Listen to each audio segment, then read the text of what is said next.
just check to see if it's on there. Okay. But there it is. Yeah. And it'll be, I just said, the latest from my awesome audio video production students at GHS. You need to watch it. It's super cute. It's super cute. And we're quite proud of it. Sure. But anyway, so yeah, we love it. We love it. And we're attempting, we'll see if it happens, to do live stream news during Cat Time next year. Wow. So now I don't know. I've got one of my professional development days. We're going to be trying to set all that up and get that going. So we'll see how it goes. Okay, what happened to is my Facebook page being weird? Okay, no, I think we're good. Okay, I'm just making sure everything's. We were trying to get YouTube working and LU's working on that, and then suddenly I looked over and I didn't see our show on. And I'm still not really seeing it. But anyway, let me check and make sure we're on the other side. But let's go ahead and get talking. I got Janet Palmore and Danny Ashley are in the house because we need to be talking about an evening at Elmwood. I love this. This is one of those things that's just interesting, finding out about all the wonderful characters here in this area. It is just the coolest thing. I get such a kick out of it. But so when is this happening? When are we going to be doing this? Saturday, May 31st at 5:30 p.m., and it'll take place in Elmwood Cemetery. Elmwood Cemetery. Or as the old Historical Society members call it, Supper in the Cemetery. Supper in the Cemetery. I love it. I love it. Set up tables and chairs. I love it. And people come in and sit down. We'll have live music from Amelia and Reagan Brown and Sarah Sisk, who is a I'm harpist. Sorry. Let's turn that down. I'm sorry. Things are getting crossways in here today. Understood. Yeah, Okay. Go ahead. So go ahead again. That'll be May 31st. Live music. Let's see. The Public House is catering the meal this year. Fun. In years past, we love had the a Public box House supper, but we thought we would. In fact, Janet said, "Why don't we take it up a notch, Danny, and let's see if we can get have a really nice buffet supper." And so we contacted the Public House, and they said, "Yeah, we'd love to do it for you." Yeah. And so, sure enough, we're going to have them catering the meal, and then, of course, we'll have a live auction of some items that have been donated to the Historical Society that we're going to be able to sell to raise money. Awesome. And then after that, we will start celebrating the lives of 5 people from Robertson County's past. So who are we featuring this year? Well, this year we've got some good ones. We've got Joe Calloway. Joe Calloway was a former U.S. postmaster in Springfield. Okay. He was a well-known businessman, came from the Calloway family, which was a very well-known family back in the day. Anyway, he loved trains. In fact, we got a great story about him and his grandson taking a train ride to Nashville back in the day. After that, we've got we've got Margie Holman Barbie. Now, Margie grew up in North Robertson County on a farm and went to Springfield High School, graduated from there. And then about that time, in fact, she went off to the Nashville Business College to get a college degree.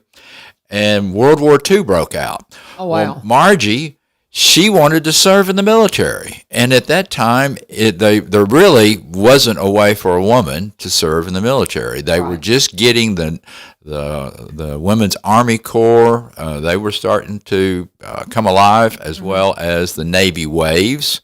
And the way the story goes with her, she had to wait till she was 21 to be in the Navy or the Army.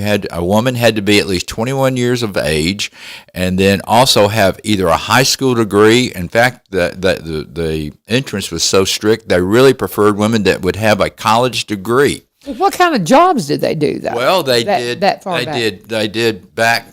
not nursing, of course, but also secretarial work, flying airplanes. You name it, they stepped in to do whatever a man could do.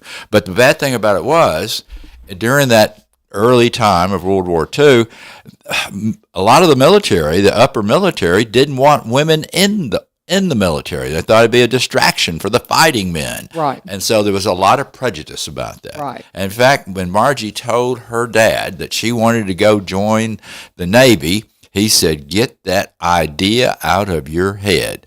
And so, but then After she hit 21, there wasn't anything he could do about it, and she did. She joined the Navy and served in that throughout the rest of the war. Wow. That is cool. With distinction, I might add. That is cool. Another character we have is John Pope. John Pope, another postmaster for the U.S. Post Office in Springfield. He grew up in Springfield. He was born in 1892. Went to the old People's Tucker School before it was Springfield High School. After that, he took jobs, and then World War I broke out. And he decided to join the military, in fact, joined the U.S. Army and was able to get into the Old Hickory Division, which was a National Guard unit that was in Nashville and was made up of local men from Middle Tennessee. A lot of guys from Springfield served in it. John Pope was one of them. He served in the artillery. He was in France, and toward the end of the war, they was in the Battle of the Argonne Forest, which was probably the last big major battle before the armistice in 2018. Right. Excuse me, 1918. And anyway, one of his comrades, one of the guys that was in his unit, was carrying messages from headquarters to their artillery unit, and he was wounded. And they saw what happened to him, and he and another fellow went out during a major battle. I mean, machine guns going off, mortars going off, artillery going off, and rescued the fella and brought him back to an aid station. And anyway, he received some medals for that. Another World War I veteran was Thomas York Worsham, who was from Greenbrier, north of Springfield. Anyway, farmer. World War I broke out, and he wanted to serve in the Navy.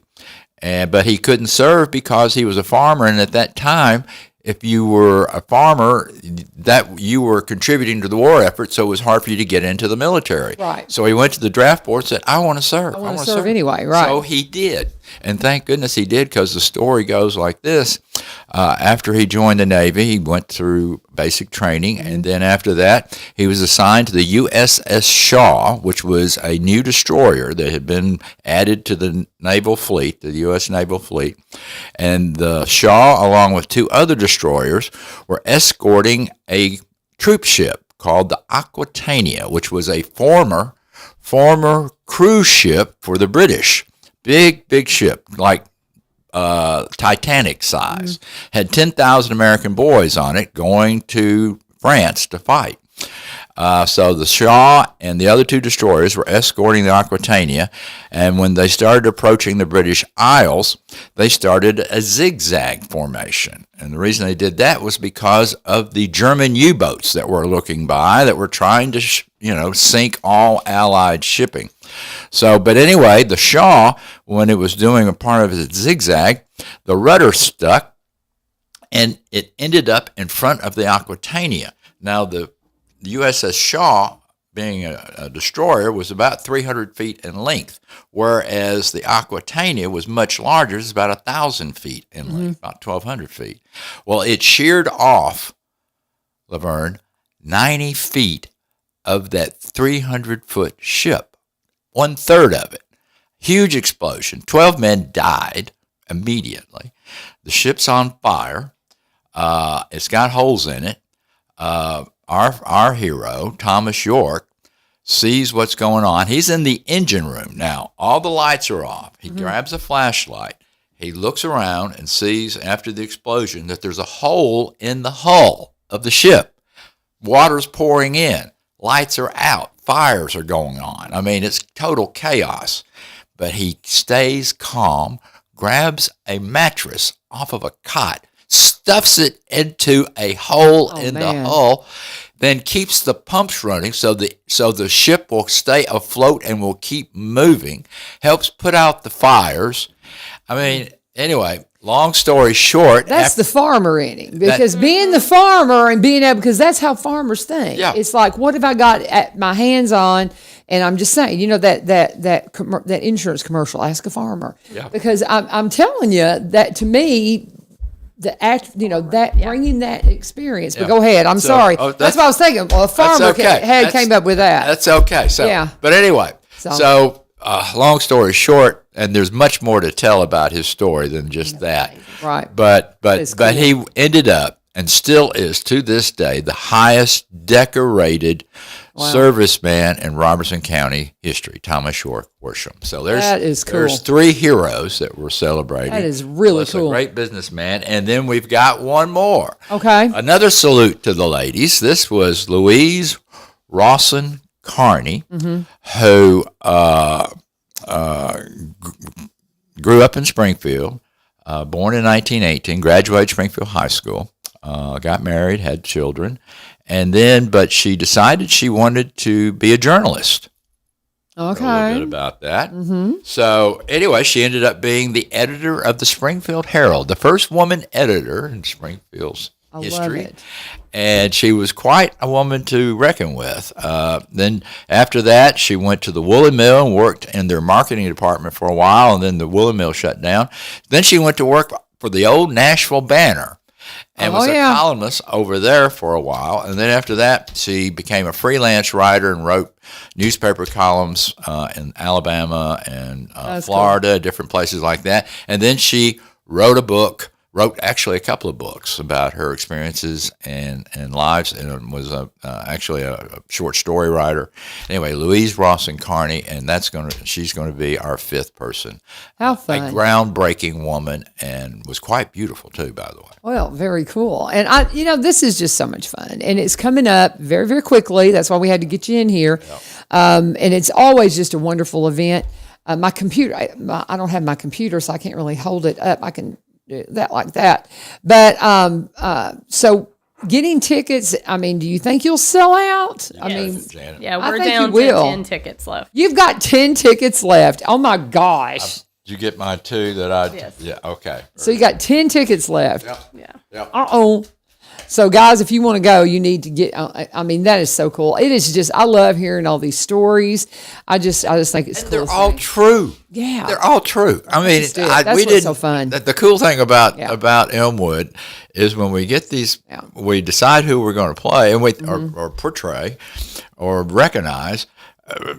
Oftentimes we don't really know that much about it until we start doing our research, and then we find out this stuff. This time, I was able to interview relatives of each one of these characters. Oh, so we've cool. got, which I've never. That's cool. I have a little bit in the past with 1 or 2, but never all 5. That's cool. It's just incredible, and they shed. They tell stories about their grandfathers or their mother, or anyway, it's just incredible. Well, that's going to be a good time. I love that when you can get those personal stories. It just makes all the difference in the world. That is very cool.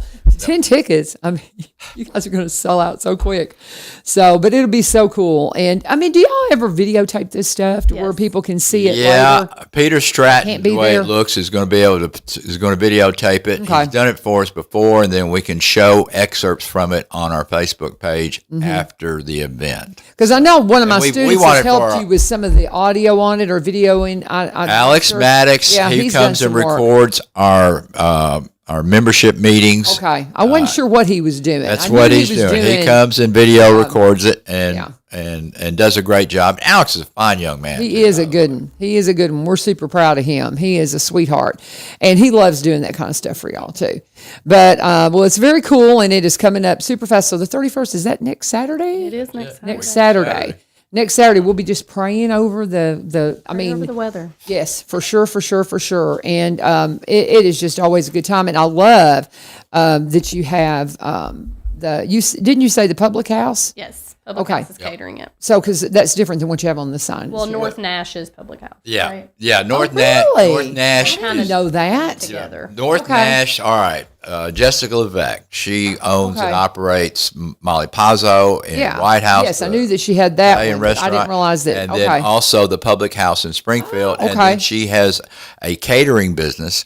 Okay. And but the food actually will be prepared at the Public House. Yeah. And then we'll pick it up, and then we'll take it to the... Have y'all been to the new Public House? Oh, absolutely. I love it. In fact, I'm going there today for lunch. Oh, it's so good. It's so good. It's just, and it's in the old tea room. The old Burdett's. Yeah, old Burdett's tea room. So we were in there the other day, and I just love it. And they just got it looking so nice. It's just so good. That's a beautiful room. It's really and good. That was another historical fact, was the old McCord and Harris drugstore for years and years and years. Really? Old timers remember that. Oh, okay.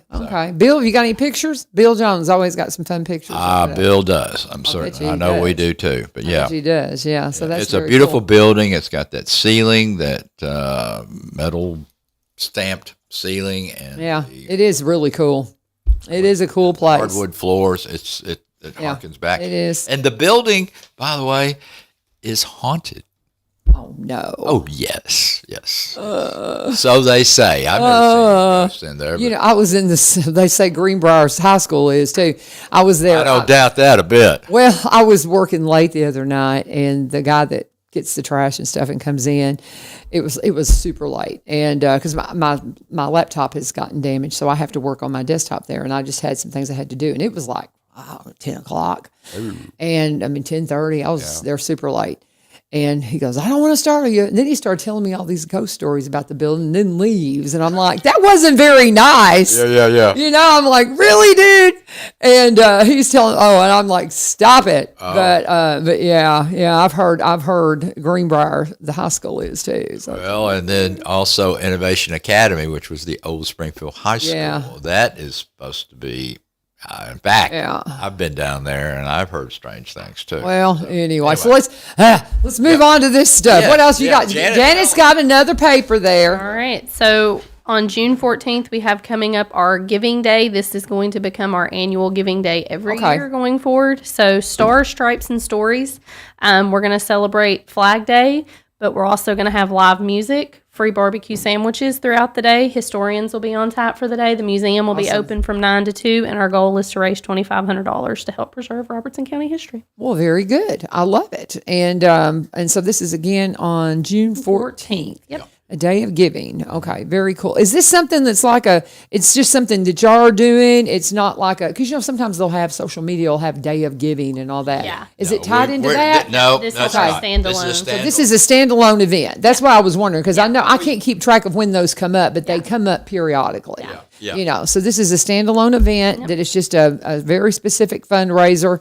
Again, just for the history. and it's on Flag Day. Is that Flag Day? It is. It's on Flag Day. And we've got Troop 144. Okay. Boy Scout troops going to come in and do a flag retirement ceremony, and the Springfield Police Department Honor Guard is going to be participating as well. Cool. So, and that'll be Fun times. first thing that morning, and then like Janet said, we got live music, and we're going to have some free barbecue and some historians telling stories and stuff like that, and all this is for the History Museum. So to get in, is the museum going to be just open for everybody that day? Museum will just Absolutely. So open that'll that day. be just, you'll be able to just come in. It'll be a free day for the museum. On Saturday, Right. the gift shop will be open. Janet, Yep. tell them about the The all gift that shop's good just stuff so we got in cool. that gift shop. Yeah. So cool. So if you're looking for a specific gift for Robertson Yeah. County lovers, we are the place to go. And Yep. that day, if you spend $25, you'll receive a free gift. Okay. If you spend $25, you'll receive, and they've got prints and T-shirts. I've bought my kids all kinds of stuff in there. I have to really watch the hours though. That's the thing is so what hours can I come in? What are the hours right now? Because I keep forgetting what they are. Wednesday through Friday, 10 to 4. 10 to 4. Yep. And we are open every first Friday night market, 6 to 8. Oh, yeah. Because I've popped in there on Friday night markets before, and I've just got to get over there after school. Yeah. But now, of course, I'm off for the summer almost in a come couple of anytime. days. I'm going to enjoy it, and I'll have some time. I won't be running back and forth to Kentucky so much this year, so I'll have some more time to come and check it out. So I love it. I love it. Good. An evening at Elmwood, Yep. the Flag Day of Giving, June 14th, evening at Elmwood, next Saturday. And I'm sorry, I know I was distracted, but I had gotten logged out of my Facebook somehow, and so we had 2 posts going out on the Facebook for the radio station, and so I had to try to relog. You do it all, Lavern. I was kind of out of the side of I'm just kind of in the background here trying to log she's in. flying the plane and also controlling everything else. So anyway, I apologize for that being I was paying very close attention to you, but I was also trying to get everything over here working the way I wanted it to. Multitasking as always. Well, we like to put it out there on several different platforms because it just, and so we have the normal radio station social media, but we also put it on my social media because it just hits different audiences. I can share something off of the radio page. It doesn't get the same audiences whenever it originates from my page. So I was trying to fix that. Anyway, but it's all good. Anything else we need to talk about, y'all? You still got a few minutes. Ron Martin should be popping in here in a minute, but this is your time. What do you have after this? We got Evening in Elmwood, and we've got your fundraiser, the Day of Giving. But then what would be next after that, do you think? I mean, of course, you'll have the Friday night markets. We have Friday night markets. We'll have an event coming up in October. Okay. And then, we have our society meetings. And then, of course, in December, will be Christmas Tour of Homes. Well, I tell you what, one thing, our society meeting, our next, in fact, we just had this past week, Steve Gerald on. Oh, yeah. Steve Gerald came on, not came on, but spoke to the Historical Society this past Monday night about his life and career in music. That's cool. Daddy-O on the Patio, who used to interview me in this very room several years ago. Whenever I was doing my little tenure for a year at Payne, I came in and did some car ads with him. Yeah. And I have known him for years. And so I feel like I was in here for something else too. I was also in the studio, allergies. I've been in this studio whenever I was running for Congress too. I was interviewed by Dick across the hall there. But so I had, I got on these airways a few times. I feel like I did some things from time to time, just radio, just radio stuff. But I've been in with Daddy-O on the Patio a few times. Yeah, he's for cool, sure. a cool guy and sharp as a tack, and he remembers everybody. He went into great detail about. I learned a lot about him. Yeah, that's funny. Yeah, but now in June at our June, is that the 4th? June 16th. June 16th. I will be speaking before the Roberts County Historical Society about the White Oak Fishing Club. Now, the White Oak Fishing Club, not that many people know that, but it is one of the oldest sports clubs in America. And the White Oak Fishing Club was founded by about 10 men in Springfield and Robertson County in 1925, and they decided they wanted to go on a fishing trip. Now, you have to remember, in 1925, the roads were not that good. No. The automobiles were not that good. But they'd heard about a great spring-fed creek in Houston County, which is on the other side of Montgomery County, about an hour and a half drive from here now.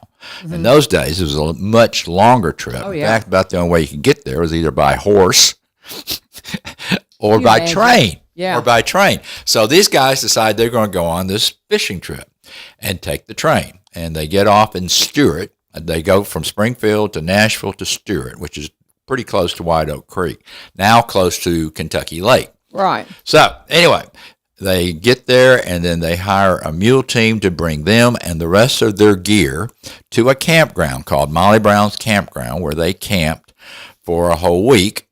Ate their meals there, and Molly Brown's Campground was a cabin close by the creek, had a wood-burning stove in it where they could cook their meals, and then an outhouse, and that was the campground back in 1925. But the fishing was excellent, and now they've been the White Oak Fishing Club has been going to the same creek, White Oak Creek, since 1925. I'm a member of that organization.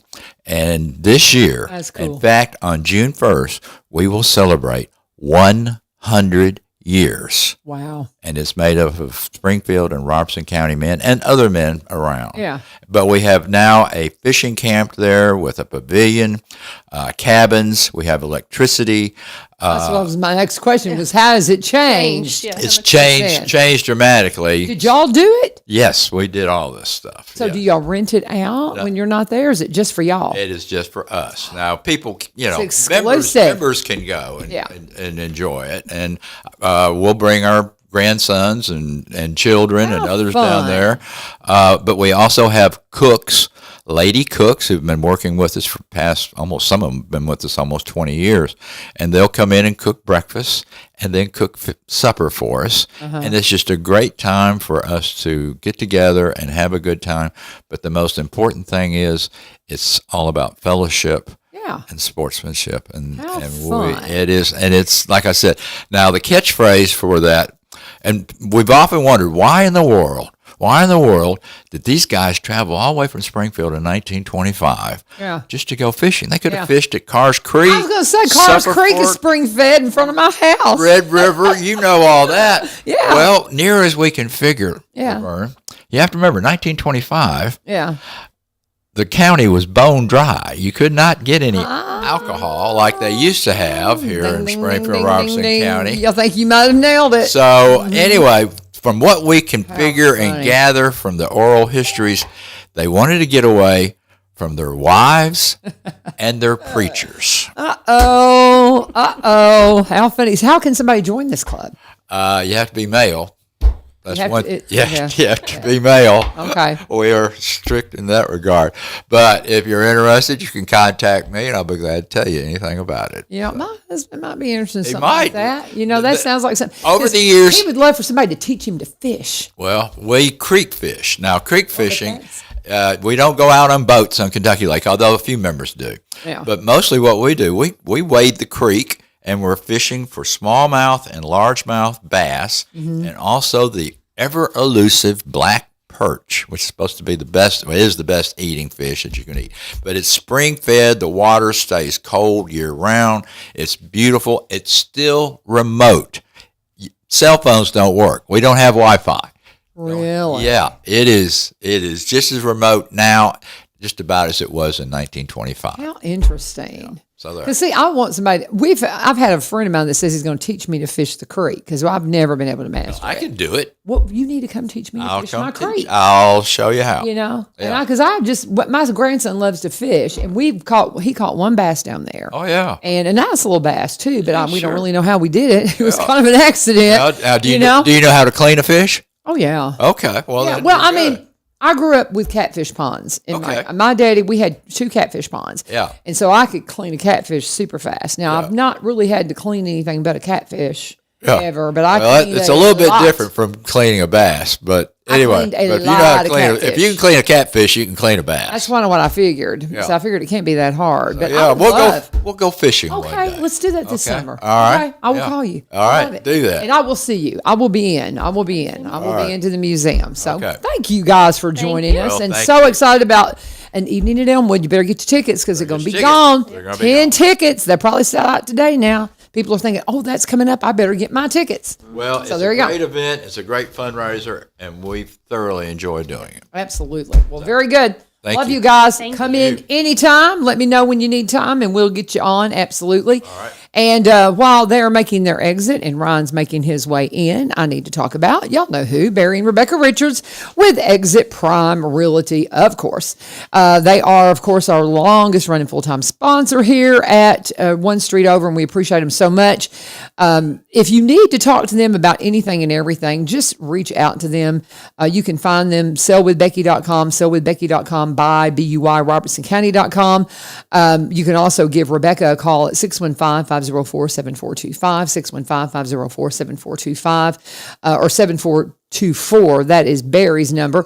And something real interesting came up when we were at Kilgore Festival last Saturday is, as I was, bringing on the bands and stuff, I was like, talking about the different vendors, and Rebecca said, tell them that we can give them a free market analysis of their home, no strings attached. And that's something really everybody needs. You have your appraised value for your taxes and those kinds of things, but what could your home bring on the market? Because that will help you when it comes to, say you want to pull some equity out. Say that all of a sudden you decide you want to sell it, and you got all the information, knowing what the property is worth and what you think it'll bring if you decide to sell it. But again, a lot of people are getting equity out to do home improvements and those types of things. Well, when you go to your lender and you already have that information, you're way ahead of the game and you know what the expectations are. So they can do that for you and help you out. If you want to be mentored into being a realtor, they'd love to help you out with that. They're going to be super honest with you. I know Barry said the other day, he said, I might talk you out of it because he says, I'm going to lay it out and I'm going to tell you exactly what's in store, exactly what it's about, and it may or may not be for you. So all the different things going on with real estate, they can help you out buying, selling, whatever it is. If you want to be a realtor, if you just kind of want to know what your property's worth, they can help you out. They specialize in Robertson County properties. They're up in Cross Plains, Cross-Plainians, we like to call them, for about 30 years. But they also buy and sell in the surrounding counties and across the state line in Kentucky because they've just worked all over. And like me, they're originally from Kentucky. So they can go anywhere and help you out. Sellwithbecky.com, sellwithbecky.com, or buy, B-U-Y, robertsoncounty.com. And whenever you talk to them, please, of course, always let them know that U-Turn sent you. Brian Martin is in the house, and I was making a big old deal yesterday about, man, I wonder if he'll announce on the show who's coming to the Freedom Fest. And then I got online, I'm like, oh, they've already said. Yeah. So tell us who's the headliner? Sure, it's Will Mosley. He was the runner-up on American Idol last year. Okay, and, I knew that name, and I couldn't figure out why. Okay. Yeah, so a lot of excitement. Of course, if you don't follow that show or follow his music, then maybe you don't know who he is. But we were fortunate to be able to get him to come to Springfield this year, and for Freedom Fest, it'll be on July 3rd. So we're excited to have everybody out at the fairgrounds again for Freedom Fest. We'll also have the band Entice coming back again. That's a fan favorite. People love the band Entice. They really get the crowd moving and going. Emmy Russell, who's also an American Idol alumnus, if you will, will be there. That's Loretta Lynn's granddaughter. Oh, yeah. She was on the show. So we're excited to have those folks. And, of course, Buzzy Poole and Friends. He's going to get up on stage. And I was talking to him yesterday, and we were talking about something different. But he said he told somebody, he said, man, if you need a loud rock band, just call me. I'm your guy. So that's fun. So we think it'll be a good show. We're also going to have the carnival rides, inflatables, lots of vendors, and food trucks and food vendors. So we're hopeful that the weather's going to be great and we'll have a good day on July 3rd. I love we have a rock and roll mayor. It's kind of cool, kind of fun.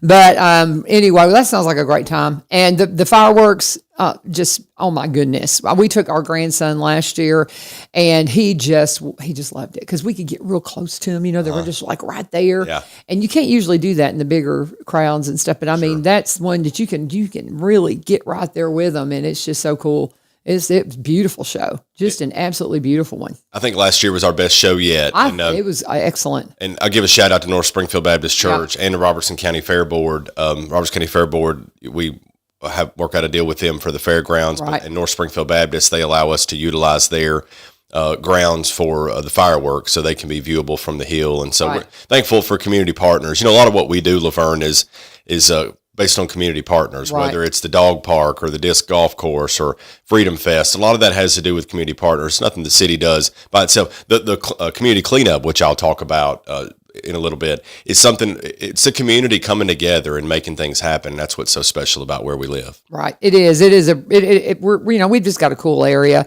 and always just so many wonderful things going on, and we're just so thankful for being here and being blessed to live in Robertson County. That's right. So, especially as summer is about to start.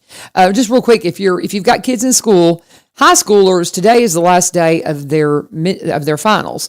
So you've got first and second block finals today, and some of them will be leaving at noon if they have a parent note. Tomorrow's makeup exams. Friday, you just pick up your report cards. I'm not really sure I think the elementary has a half day Friday. You have elementary kids, don't you? Mm-hmm.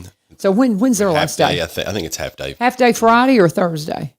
Friday? Because I think officially last day is Friday for everyone. Okay. I think. And then we're on summer break, and before you know it, we'll be doing back to school stuff. And I mean, in a minute, you got big summer plans? Well, maybe. We'll try to sneak in a vacation at some point and try to get out of town for a few days. But we're kind of getting through our busy season. Yeah. But yeah, summer break, it just seems a lot shorter now than it used to. Well, it's because we get fall break and we get spring break and we get 2 weeks. So you figure we're taking a month off during the school year. Oh yeah, because you got a full week at fall break.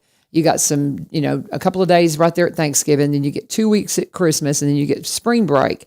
So you're getting a full month off. Sure. But and I think we enjoy that. I think we enjoy those breaks, but that cuts back on your summer a little bit. But it's fun. So, well, very good. So what did y'all do at the meeting last night? Well, we had a big meeting last night. Had a very substantive meeting last night, which, we talked about that in January, February, kind of our lighter months, just some routine business and things like that. But once we get into budget season and we really start, the business picks up a little bit, if you will. Right. So we had a lot of things that were going on last night. The budget FY26, fiscal year 26, our fiscal year runs July 1st through June 30th.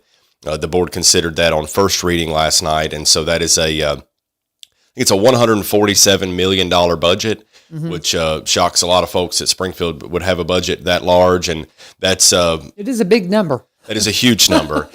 And it's because we are a very unique city. I know we've talked about that before. We're unique in that many, many decades ago when when electric service wasn't provided in Springfield or whatever the case was, the citizens said, hey, we want electricity and pushed for the city to do that. Same thing with sewer, same thing with water. Right. And so our water utility and our gas utilities both serve outside the city limits. And so our water utility covers about 2/3 of the county. So it covers us, and we're technically in the county. So, yeah, it goes, I mean, we cover all of Coopertown and a good portion northern part of the county. So that all adds up. So it's not just, that's not a budget that just is what we operate the city off of, what it takes to run the parks, or anything like that. That's utilities. I mean, the electric utility alone is a $38 million utility. So it's a very, very expensive venture to provide electricity and water and natural gas and that sort of thing. So that's the total of the budget. Unfortunately, on the general fund side, there is a 9-cent tax increase proposed, 9-cent property tax increase proposed.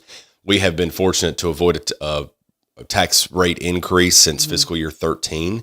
So we are one of the last cities that has not had to raise taxes in full service cities that has not had to raise taxes. When I say full service city, I'm talking about 24-hour police and fire plus street maintenance and plus parks and that sort of thing.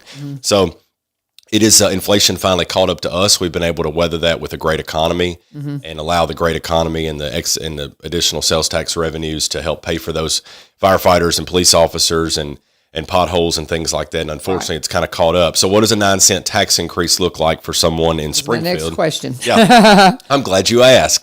There you go. It is, so if you have a $300,000 assessed house, if you have a $300,000 home, then that is about $67 a year. Okay. So a little over $5 a month. Yeah, not bad. Additional. And so we never want anybody to pay any additional. No. I don't want to pay any more taxes. Right. I'm sure you probably don't want to pay any more taxes. I never want to pay any more taxes. But unfortunately, that's where we are. A fire truck that used to cost $1.4 million costs $2.1 million. That's incredible. The cost of these emergency vehicles, it's breathtaking. It's I think you said you'd mentioned that Mayor Vogel had talked about. Well, and I've been talking to Dookie up in Cross Plains about it as well. And is that his name, Dookie Eden? Is that who that is, or is it? I don't know. You don't know him? Yeah. Okay. He's the vice mayor up there. And I think I've got the name right, but we talked at the Kilgore Festival. Okay. And we got to talking about the expense of emergency vehicles. And it's just breathtaking when you look at it. It is through the roof. And there's a couple of explanations and reasons for that we don't necessarily have to get into today, but it doesn't matter. At the end of the day, the cost is the cost, the cost right? Is the cost, exactly. And emergency vehicles just cost a lot more than they used to. You got to have them. And you do. I mean, if we want to be able to have reliable emergency response, we've got to have. And so, a fire truck can last 20 years or a little over 20 years. We push it, till it needs to be replaced. But when it needs to be replaced, it needs to be replaced. So that's kind of where we are. So 9 cents is not. It's not a massive, tax increase or anything like that. But we just have. We have to fund those services, and that's what I think people. We get into discussion about taxes and that sort of thing, and people. I was on the phone with a guy the other day, and he said, "Well, the taxes. I pay too much taxes." And then the second part of the conversation was all these extra services that he wanted, and I said, "Well, sir," I said, "I understand that." I said. But where does the money to fund that service come from? He goes, I don't know. The city just needs to do it. Well, for the city to do it, the citizens have to come together and collectively fund that service. And so that's all we do. I mean, we are cities are a collective of citizens who decided what services they wanted, and then then we come up with how much that service is going to cost, and here's how much here's how much you have to pay to make that service happen. Right. It's not, there's this, and I'm not speaking at the federal level because I don't have any idea what goes on at the federal level, but at the local level, it's not a government versus the citizens. It's you tell us what you want. Yeah. You want 24-hour police service. If you do, then this is how much that costs. So you want 24-hour fire service, then this is how much. Some cities have opted out of 24-hour police service. Right. Some cities in Robertson County don't have a police department. And the citizens have decided, I guess, in those areas that they didn't want that, or but if and when that happens, then there's a cost associated with hiring police officers and equipping them with the equipment and vehicles that they need. So it's okay. I mean, it doesn't. I talk to people all the time, and they're like, "Well, you're just taking." Well, no. If you don't want fire service, or if you don't want a park to go to, then let us know, and we'll shut that down, and that'll save you money, right? You go. Obviously that's unrealistic, right? They don't want to do that, but it's just that's the concept, and I just want to. That's kind of my message is that we all work together. I mean, we work for the citizens, right? And so if that's a service that. There's a service that they want, they let their elected officials know. If there's a service that they're paying for through their property taxes or whatever that they don't want, then let them know and save money, right? Yeah, exactly. So that's it's kind of simple. Go ahead. Okay. You were going to say no. I'm makes perfect sense to me, and I'm looking at the clock, going, you got a long list there. We got to move. Oh, I don't have too much. Oh, okay. you don't. Okay. Sorry. I was trying. I was going to I was going to get you moving because I was like, okay. people will go, Brian didn't get through all the stuff. Y'all talk too much. No, that's okay. That's. There's a lot of people that really listen for you, and they like hearing the updates, after the meeting. And so I have a lot of people. It's like, you need to shut up, Lavern, and let Ryan talk. Maybe we should let somebody who could articulate it better come in here and you do do a great job. You do a great job. But anyway, not get sidetracked. But no. Included in that budget, also on the general fund side, includes funding for the new Fire Station 3. Awesome. Which will be located somewhere in the southern part of the city. That's not a fire station based on projected growth or that's a fire station that was, I believe, in 2016 or 17 was needed. Yeah. Based on response times time. It is. And so we're a little bit behind there on that. And then 2 additional firefighters. We've been slowly ramping up our staffing to be able to staff that station when it opens. So very good. That's part of what's included in that budget. Another thing is a $2 million citywide paving project. We've got some roadways that, we do this every other year or so, where we go through and pave a good section of repaving good section of the city. Black Patch Drive was one of those that was in bad shape a year and a half ago, and so that was part of our citywide paving project. So part of that's funded by a state grant, and so we're thankful for TDOT to be able to allocate some funding to go along with our local funding to help keep our roads in good shape here. Very good. Sounds like a good plan. Yeah, Keep going. Moving on. So we the Board of Mayor and Alderman also renewed our gas supply contract. We are part of a consortium, the Tennessee Energy Acquisition Corporation, which is a consortium of utilities that kind of band together, in simplistic terms, and buy natural gas in bulk. That way it makes it cheaper on our customers and citizens to pay for natural gas. And so that 20-year agreement with that consortium was expiring next year. So we renewed the agreement with them. And so we have saved, compared to the market, our customers have saved over $3 million over that 20 years. That's total awesome. in natural gas. So we're able to hedge and lock in some long-term supply pricing. Yeah, and it helps us in the winter months when all of a sudden it's super cold and all of that. I mean, it's just, you and I've talked a lot about that. Absolutely. In those cold months and how effective that is to help us out with that. The gas market spikes in November through March. We're already locked. Yep, that's exactly right. We've got a good portion of that supply. Yep. One thing that is of interest is the board discussed last night a recommendation from the Traffic Committee, and that is a reduction in the speed limit on 5th Avenue East. Okay. I want to explain where this is.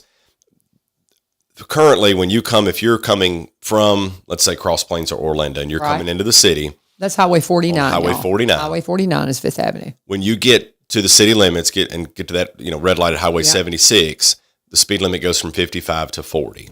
It stays 40 miles per hour all the way into the city until you get to the top of the hill at Josephine Street, which is past the animal clinic and coming back up the hill. Okay.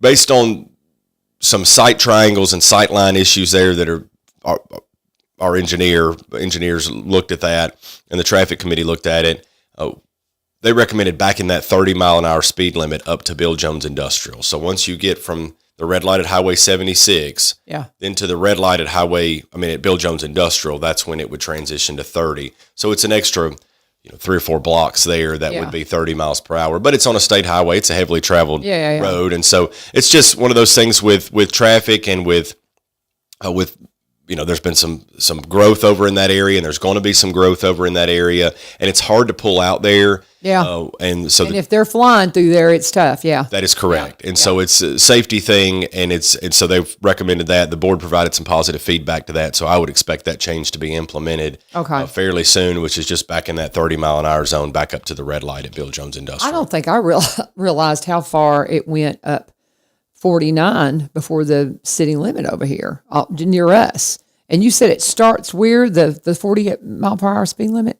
It starts about almost at Highway 76. So Highway 76 right there when you get like you're going to the high school. Oh! I was thinking you were also talking back out here. No, no, it doesn't start. It didn't go to 40 until you get to the city limits over here on 49. Correct, right out here in front of the radio station. That's right. Good. Yeah. That's what I thought. I don't know, for some reason my mind went there for a minute, but we're talking on the other side. On the eastern. Right. Over, like you said, the industrial highway and all of that. So that's right. So I've done traffic for so long. I'm terribly direction. I don't do well with directions and stuff. So. It stays from Josephine. It stays 30 miles per hour until you pass the middle school, and then it turns into 40 coming out this way. Okay. And then once you hit the city limits, leave the city limits, it turns into 55. Okay, that's what I thought. Headed west. That's what I thought. I got confused for a minute. I knew whenever you were talking about the increase, you were talking out by, the Bill Jones Industrial, but for some reason I thought you were saying that it started at 40 further out than it did over here. I thought you were, it doesn't matter. I'm sorry. I went down a rabbit hole for a minute and everybody tells me not to do that. So what's next? That's okay. That's all right. It's something we want to make sure when there's a heavily traveled road, just like with South Main, when the speed limit on South Main changed during that quarter mile portion there or half mile portion there, we wanted to make sure that everyone knew it's not a game to write tickets or get tickets of that 147. I guess I should add this in there, and I'm not trying to be flippant or smart when I say this, but of the $147 million budget, speeding ticket fines are about 80,000 of that. Yeah. So speeding ticket fines don't make a difference to the city budget. I don't mean that in a bad way, but that's that's just a separate issue. Sure. But speed limits aren't safety. Speed limits aren't trying to. It's not a revenue issue, and I don't know if that's. I can't speak for any other city. I mean, but for our budget. There's not a motivation for us to write speeding tickets and collect court fees and fines because it doesn't move the needle in our budget. Not a conversation that's had or factored in. It's really just a safety issue. And hey, last number I had was 80 to 85% of folks that got pulled over got warnings, right? It's the repeat folks or the egregious violations that were getting cited. And so we're not out there just out to get people. And there will be some education there probably too with, saying, hey, just let you know that this speed limit's changed and that sort of thing. Not trying to give anybody a free pass the first week the speed limit changes, but there'll probably be some education awareness. Like you said, it's about safety. It's not about revenue. Right. It's not about money. It's not about catching people or playing gotcha. It's just about safety. That's the reason for the speed limit change on South Main. The residents had a lot of the residents out there had begged for that change because they were concerned kids were playing outside and that sort of thing. And so that was a good change for safety reasons, and this is too. Yeah, I agree. Talking with Ryan Martin, he is our city manager. They had the mayor and alderman meeting last night. He comes in right after that to report on it and give us all the details, and so we're just going to continue on. What else have you got for us? Sure. So the board did kind of briefly discuss, we have a contract on a piece of land for the fire station currently. We're evaluating 2 different pieces of property right now, and so we're hoping to build that fire station in FY26. We've funded that in the budget to build, and so we're hoping to get that finished. We're just moving quickly on the land. We've acquired the equipment and are ramping up the staffing to get ready, and so hopefully the fire station can be built soon. And one of the other issues that the board took up last night was the RTA contract renewal. I'm not sure if any of our listeners are part of those commuters that ride the RTA buses, the commuter buses to Nashville, but they estimate their ridership to be, I think, about 5,600. And I don't know if that's a monthly number or an annual number, but I've seen people on those buses. That subsidy that the partnership with us and the county and RTA, it's a very, very, very small fee for us to participate in that and keep that bus service here. RTA pays for the rest of it, so it's a really good deal for. our local taxpayers and local citizens for our folks that ride those buses with 2 different pickup points in the city. Do a lot of people utilize that? Like I said, their ridership estimate that they provide us with numbers every year, and it's 5,600 is what I think that's the number. 5,500 to 5,600 I think is what they sent us this year. So I mean, I've talked to some folks that use it and used to know a couple of people that rode it every day. Now, of course, post-COVID, the work from home economy, when Nashville, I think I would have thought the ridership would have dropped off. I don't think it's grown as much since then because things have shifted. But I used to know some folks that rode that bus every day before Right. COVID kind of shifted the economy a little bit. Interesting. Okay. I'm always, I've got friends that ride the train in from the east side of like Lebanon. the Lebanon area, and they love that. And I thought, I don't think we could ever pull something like that off here, but Yeah. I don't know. Has that ever been suggested? A commuter train from here? It would be, and hasn't. I've never heard it come up. Yeah, I haven't either. But they love it. They love it, and they work downtown, and it works perfectly for them. And so, I mean, under certain circumstances, I could see it being a real plus because Nashville traffic's terrible. It is it's awful, brutal. And one of the things that I think is, of course, no one knows Nashville traffic maybe better than you since you did it. It's changed. I haven't done it since 2012, Oh, so wow. it has changed dramatically. But it's in a all bad way. Just I was mentioning this to Billy yesterday, Mayor Vogel. I said people forget that if you look at Nashville, that circle, the Nashville downtown loop, those major interstates, 65, 40, 24, all converge right there. Yeah. And it's dramatic you coming in from the entire country. And if anything happens in the downtown loop of Nashville, it is not good during rush hour. And so it's just so much traffic that comes through Nashville, just unbelievable amounts of traffic. But yeah, it's interesting. So I don't know. Trains look kind of good to me sometimes. I'm like, 11, man, that's kind of a cool thing. But I can't imagine how they'd facilitate that here. And I'm going down one of those rabbit holes. What else have you got for us? It's all good. Yeah. Few things that I'll finish up with. You got time. Because that covers most of our substantive business at the meeting last night. A couple of things that I want to give an update on. Garner Street Park. I would encourage anybody to visit Garner Street Park and look at the progress for construction there with the new playground and the pavilion and facility that are going in down there. It's just a lot of progress. We need some cooperation from the weather. The rain, it's been sort of rainy, but we're excited about what that's going to look like and that availability and amenity for the community as well. Cool. Want to give a couple of updates on junk collection. So April is the month of April, and the month of October we collect household junk. April was a successful month, and we always want to make sure we get that word out because that's a service that folks pay for via their sanitation rates. Right. And there were, and I should have asked you to guess, but I'll just go on and tell you it's 136 tons, just shy of 136 tons of junk. Man. That was collected from household junk. Wow. And so it's put out by the curb, and we collect that in the month of October. So that's couches, beds, tables, grills, anything that folks don't want anymore. So it's just shy of 136 tons of junk that was collected in April. So our public works folks, our sanitation folks, a lot of folks may not know what they do. They see public works department on a truck, but they're the ones picking up your brush. They're the ones picking up your junk. They're the ones that are making sure your garbage can's emptied. Our public works folks are the ones that are making sure that the storm drains are clear when the flash flood's coming through, like last night. They're the ones that are making sure that the snow and ice is cleared and, when the winter weather happens. They work very hard year round, and so we're grateful for our public works folks as well. Much. A shout out to our volunteers. We had our community cleanup day in April also, and this is a little bit more on a depressing note, but just shy of 6 tons of litter was picked up on that day. It's a great number. It's great that we had that many volunteers to get out and folks that showed up and helped and cared enough about the community to spend their time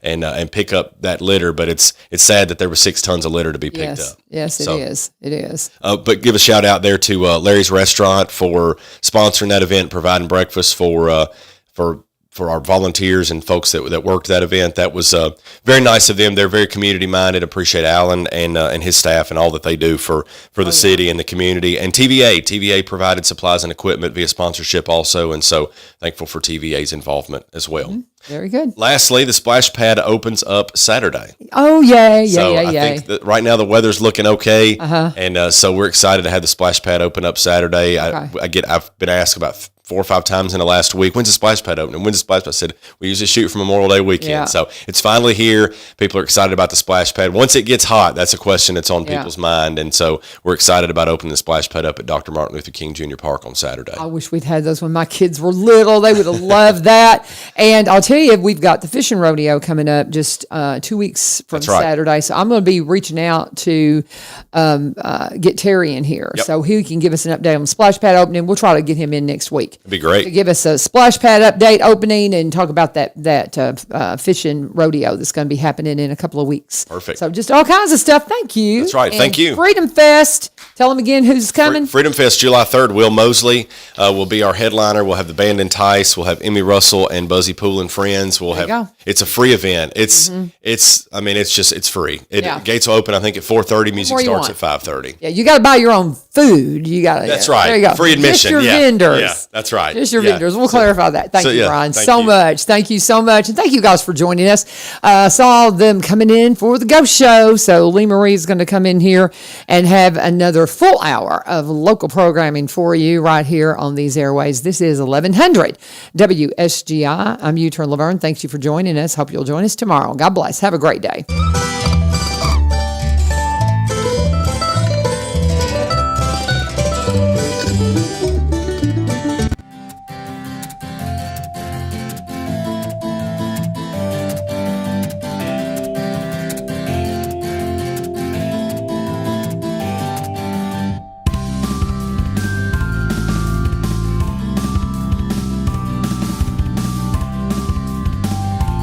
Hello, y'all. No, it's not Lee Marie. It is Lavern, U-Turn Lavern Vivio, and we're going to continue on and keep talking because Lee Marie is running a little bit behind. So I'm going to be switching some stuff out. If you're watching on social media, some of the stuff's going to go away.